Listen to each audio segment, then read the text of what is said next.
Ikaw mga idol, kumusta kayong lahat dyan? Nandito na si Christine.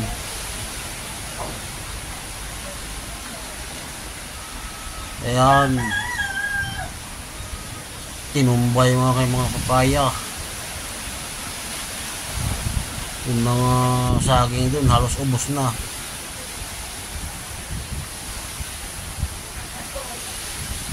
Hindi naman to gaano kalakasan pero matagal. Kagabi pa ito hapon na ngayon.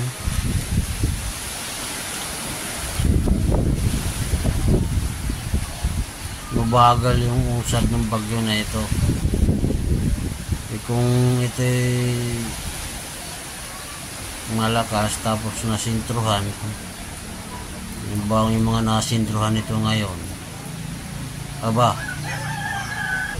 yung maraming sisirain yung bagyo na ito. Hapon pa nga, tapos ngayon hapon na. Yung mga alaga ko inalis ko doon sa niyugan yung sagingan, muntik nang matumbahan ng mga saging.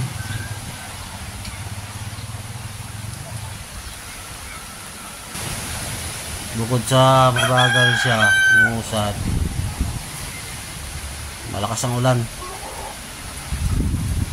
Tuloy-tuloy yung ulan mula pa kagabi. Hapon na ngayon, sige pa rin.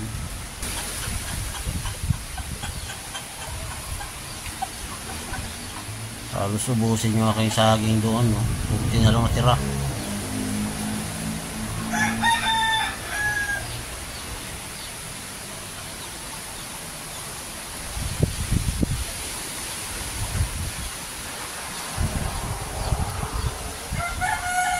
Papuntang Bicol na yata ito ngayon kasi unang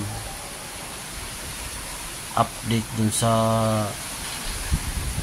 pinaroroonan nito, papunta na sa Sorsogon to nasa east ng Eastern Samar. Nandito nga pala ako sa mga idol, sa Leyte.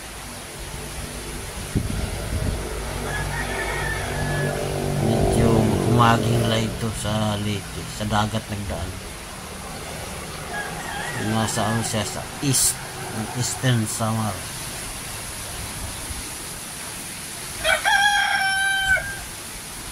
Maaring mamayang gabi nasa Bicol na itong si Christine. Yung bandang Bicol dyan sa Luzon, maghanda kayo at malakas yung dala niyang ulan.